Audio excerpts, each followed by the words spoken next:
Para dar también a conocer las propuestas que se vienen en materia política con un escenario que el Partido Obrero tiene en forma particular. Recordamos, en Salta ha tenido una buena elección y a nivel nacional los últimos sondeos que maneja Altamira, que es el principal referente del Partido Obrero, habla de un piso que se está sosteniendo, dicho por el propio Altamira, en un 5%. Hoy hay un informe interesante en uno de los matutinos nacionales que hablan acerca del escenario que tiene hoy la izquierda, que tal vez no se ha unido un 100%, hay distintas expresiones, pero acá en Tucumán el Partido Obrero ha confirmado que va con candidaturas propias. El caso, por ejemplo, del principal referente, o al menos es el que tiene más participación activa dentro del Partido Obrero, como es Daniel Blanco. Daniel, le gusta saludarlo, buen día, ¿cómo está usted? Buen día a todos los televidentes. ¿Cómo está hoy, no sé si decir izquierda, pero cómo está el Partido Obrero en líneas generales? Ayer lo escuchaba atentamente al presidente del partido a nivel nacional y candidato a presidente Altamira, hablar de un sostenimiento de un piso de un 5%. ¿Eso se derrama en todo el territorio nacional o hay casos puntuales donde han tenido otro tipo de crecimiento, Daniel? El caso es Salta, por ejemplo. Sí. En general, el promedio presidencial, siendo un cargo ejecutivo, siempre tiende a venir a la baja los que no están ahí en el pico de la polarización. En el resto de los cargos, recientemente hubo elección en Mendoza, segundo, superando al Partido Justicialista de Mendoza. En la elección general de la provincia, tercero. En Salta, tercero. En la capital federal, para que tengas presente, hubo elecciones de las PASO, de la ciudad. Bueno, hemos quedado ahí instalado como cuarta fuerza. La representación de masa del Partido Renovador no superó las PASO. O sea, estamos instalados ya con una fisonomía, un desarrollo de alcance nacional que nos coloca como cuarta fuerza en el país. Y esto ocurre por primera vez dentro de los últimos 30 y pico de años de democracia, porque hasta ahora cada vez que había alguna dificultad del partido gobernante, alguna fuerza de las llamadas tradicionales venía y actuaba de relevo. Operó cuando Menem se vino abajo, un fin de ciclo, vino la alianza, el radicalismo. Bueno, ahora empieza a terciar una fuerza nueva, que no es solamente nueva porque es el nombre nuevo, sino la orientación, el contenido de la política de nuestro partido, de nuestro frente de izquierda, es completamente novedoso. Porque vos fíjate lo siguiente, hoy todo el mundo coincide, uno le pone más pimiento, otro un poquito menos, que estamos en una época de crisis. No es la primera vez que la Argentina tiene una crisis. Ha habido en el 2001, anteriormente. Dice que la economía de Argentina es tan ciclotímica que cada 10 años vivimos cada 10 años prácticamente vos tenés una gran crisis. Siempre el problema de una crisis es quien termina pagando los costos. En los periodos anteriores, los problemas se dirimían entre fuerzas del llamado orden capitalista, y los que lo pagaban los costos eran la gente de abajo, los trabajadores, etc. Hoy hay una fuerza, como es nuestro partido, como es el Frente de Izquierda, que dice que frente a la crisis actual, el que tiene que pagar el costo de la crisis son los responsables, o sea, quienes se beneficiaron en la época precedente, o sea, en la época de no crisis. Y siempre vamos a caer en el capitalismo o en las economías concentradas. Si seguimos así, sí. Si seguimos con el Frente de Izquierda, no, porque planteamos una reorganización de base. El problema consiste en lo siguiente. En una época de crisis, por ejemplo, toma Europa, toma América Latina, ¿qué variable se utiliza para ajustar las economías, toda la circunstancia para intentar salir de la crisis? Que el que vive de su trabajo gane menos, que las condiciones de trabajo sean más precarizadas, que el jubilado se tenga que jubilar a mayores edades y con menores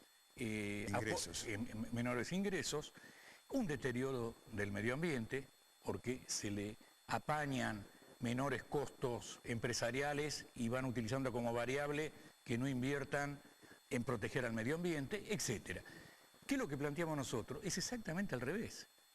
Quienes se beneficiaron y engordaron en la época de bonanza tienen que tener obligadamente reservas financieras para cubrir los costos en la época de crisis, en la época de vaca flaca. Siempre es así, en las previsiones de una política empresaria tiene que estar esto. Vos fíjate el sistema impositivo argentino. El 54% del salario del trabajador argentino está confiscado a través de un sistema impositivo que grava el salario, impuesto a la ganancia. El IVA, el aporte jubilatorio, es el trabajador el que aporta para su propio salario diferido, porque la jubilación finalmente es eso, es un salario que se cobra en la época en que uno deja de trabajar. El salario siempre, como concepto de la economía política, lo paga el capital, lo paga la patronal. No, acá lo termina pagando el trabajador. Hace la sumatoria, agregale ingreso bruto, agregales ciertas tributaciones municipales, el impuesto a la vivienda única, etcétera. El acumulado es el 54%. O sea que el trabajador argentino, con sus magros ingresos, tiene que soportar lo que en esa materia termina conformando el presupuesto nacional, termina conformando lo que es la caja del ANSES, etcétera. Ahora, hay que revertir todo eso. Daniel, usted recién hablaba de los otros países, Europa, podemos hablar de Estados Unidos. Allí existe un bipartidismo, se van prestando prácticamente los mandatos, por decir en Estados Unidos, entre republicanos y demócratas, lo mismo sucede en otros países como Inglaterra, por ejemplo, pero en Argentina, más que nada, me gustaría una opinión que sepa llegar a los trabajadores. A ver, pongo como escenario lo siguiente. Cuando se habla de izquierda, de derecha, cuando se habla del mensaje de los trabajadores, el caso del Partido Obrero, y cuando vemos que la discusión salarial se da en una concentración de referente de la CGT, que es el que representa al movimiento obrero nacional por excelencia, se dice allí, y hay un enfrentamiento permanente ideológico en decir, la CGT no es la izquierda, y dan nombre y apellido, nosotros somos el verdadero sector que representa a los trabajadores. ¿Por qué ese mensaje no llega en forma masiva? Mira, yo te voy a decir... A ver, en el resultado, por ejemplo, de una elección. Sí. En los resultados de una elección lo que está demostrando es que nuestro mensaje va llegando masivamente. Si yo te digo que en la ciudad de Neuquén hemos duplicado nuestra representación parlamentaria en la última elección, que en la ciudad de Buenos Aires había 30 fuerzas políticas intervinientes, solamente 5 pasaron, ni el Partido Renovador de Massa pasó, las PASO. En Salta, tercera fuerza, las encuestas ahora nos dan, subiendo a nosotros y cayendo los que estuvieron por encima Estamos nuestro. hablando de la capital salteña, no más que nada. No, inclusive en la totalidad de Salta, en la totalidad de Salta.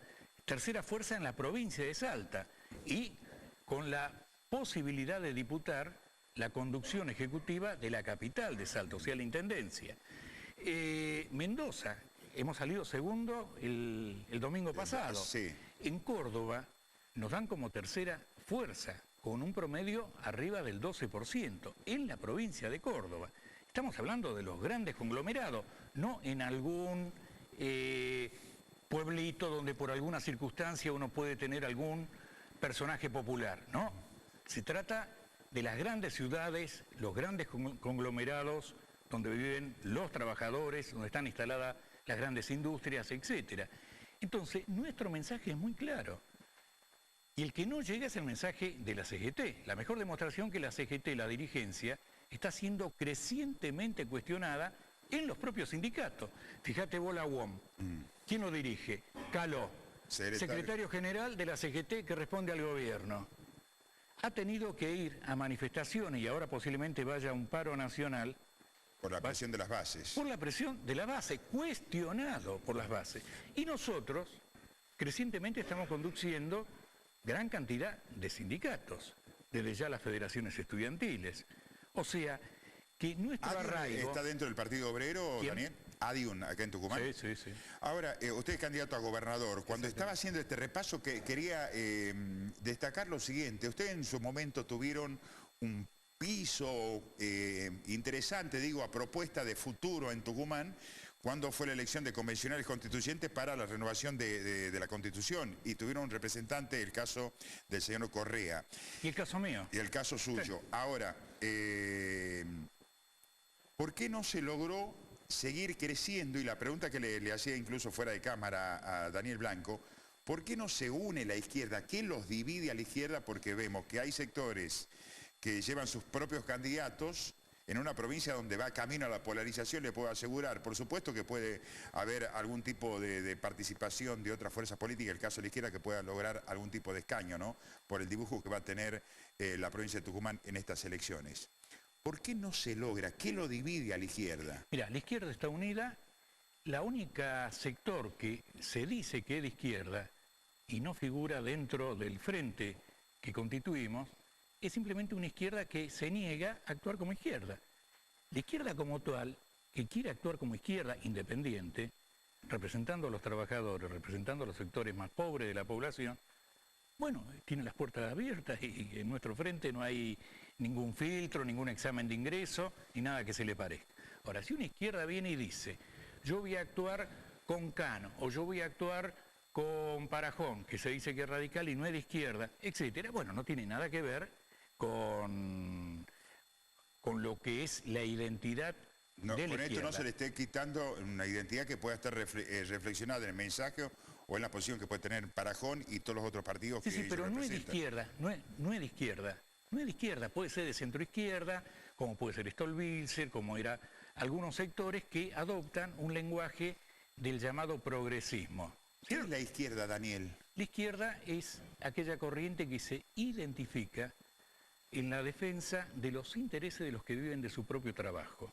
y por lo tanto combate las injusticias sociales a partir de que quienes dominan la sociedad son los que viven el trabajo ajeno, y la patronal, son los capitalistas, son los sectores más concentrados y poderosos de la economía y por lo tanto de la sociedad, y que son los que en alguna medida hacen la política a favor de sus propios intereses. Fíjate vos, lee el diario de hoy, Rattasi, presidente de la Fiat, agarra y dice, para mí me es indiferente apoyarlo a Scioli o a Macri, porque los dos me dicen que me aseguran una política de crecimiento de las exportaciones.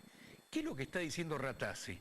Rattasi es lo que dice lo siguiente, lo que no se dice en el discurso electoral, pero sí me lo dijeron a mí, es que acá viene una devaluación después de las elecciones de octubre. Pero usted está hablando del presidente de la FIA a nivel nacional, Cristiano Rattasi. Me recuesto sobre unas manifestaciones de un dirigente sindical, lo dijo Roberto Fernández a la salida de una reunión con Mauricio Macri. Si cumple todo lo que nos está prometiendo, yo lo voto a Macri. Cuidado que no es únicamente el empresariado, ¿no? Bueno, pero Macri no puede cumplir nada. Macri está acusado, su mujer y su cuñado, de ser los responsables de mantener de manera ilegal, haciendo la vista gorda, a 3.000 talleres clandestinos, donde hay 500.000 personas en la capital federal trabajando bajo condiciones de esclavitud que parece el siglo XVIII, porque trabajan viviendo en el lugar de trabajo, con su familia, sus criaturas. Acaba de ocurrir el incendio. Bueno, entonces, ¿a quién le estará prometiendo Macri? Mira, Macri acaba de hacer una cena, cobraba 50.000 pesos el cubierto, juntó en una noche 120 millones de pesos. Después viene a la televisión, le hace un discurso a los trabajadores y se presenta como peronista. ¿Para quién va a gobernar? ¿Para el que le hace el discurso o para los que pusieron 50.000 pesos y le dieron 120 millones en una noche, que era el conglomerado de empresarios nacionales y concentrado en la capital? ¿Para quién? Va a gobernar para la minoría de los grandes capitales instalados en nuestro país, nacionales y extranjeros. Bueno, entonces nuestro mensaje llega porque, habiendo una época de crisis, en una época de crisis entra en crisis todo, no solamente la economía, sino también los valores, los prejuicios, o sea, las ideologías. ¿Los bancos también entran en crisis? Sí. Los bancos tienen un enorme problema. Tiene un enorme problema, porque el pueblo argentino está sobreendeudado. El manejo de las tarjetas es el crecimiento del consumo apalancado, que significa que yo puedo gastar más de lo que son mis ingresos, pero en algún momento la economía te obliga a sincerizar lo que son los ingresos con lo que vos gastaste.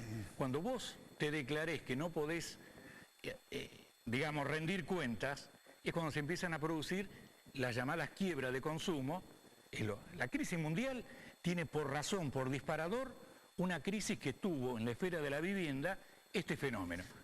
Daniel, van con, ya para terminar, una sola pregunta muy puntual, Sí, porque sí. habló de Macri. ¿Por qué cree que gana Macri en la ciudad de Buenos Aires? Bueno, Y de la manera que gana. porque la oposición tradicional del peronismo, etcétera, ha hecho latrocinios y tiene una carga sobre sus espaldas con lo de Cromañón, etcétera, Ibarra y compañía, que indudablemente no se lo puede sacar de encima. Entonces, vos tenés ahí un electorado muy peculiar, muy peculiar, muy peculiar. Vos lo tenías a Filmus, una bancarrota total. Ellos vienen en alguna medida cobrando el precio de la bancarrota de la época de Menem y de la época de la Rúa. Entonces las fuerzas tradicionales se vinieron abajo y aparece una fuerza que no es ni chicha ni limonada, porque ante uno dice soy peronista. Ante otro, la fuerza del PRO se coloca en la remera del Che Guevara, ahí en Buenos Aires. Entonces se hacen los progresistas en materia izquierdista. No son ni chicha ni limonada, es una fuerza claramente de la derecha.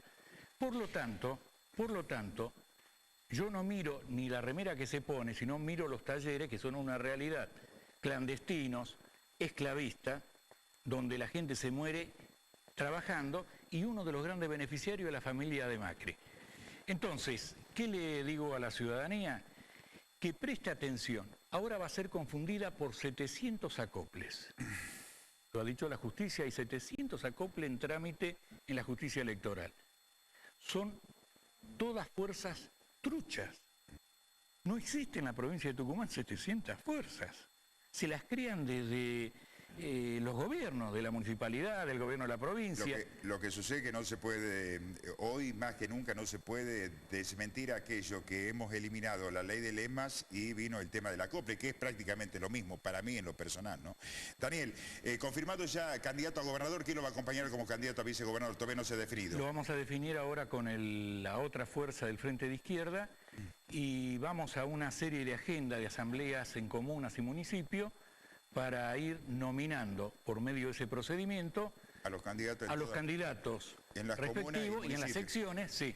Y bueno, y nos ponemos los motores en boxe y salimos a la cancha. Espero verlo pronto nuevamente. Bueno, te agradezco. Y gracias, porque realmente una charla interesante. ¿Por qué le preguntaba el tema de la capital? La capital federal, recordamos que la capital federal, de Grosso para acá pasaron gobiernos que estaban identificados con el peronismo, el caso de Grosso, que en ese momento era un delegado del gobierno nacional, ganó en capital federal en algún momento Antonio Herman González.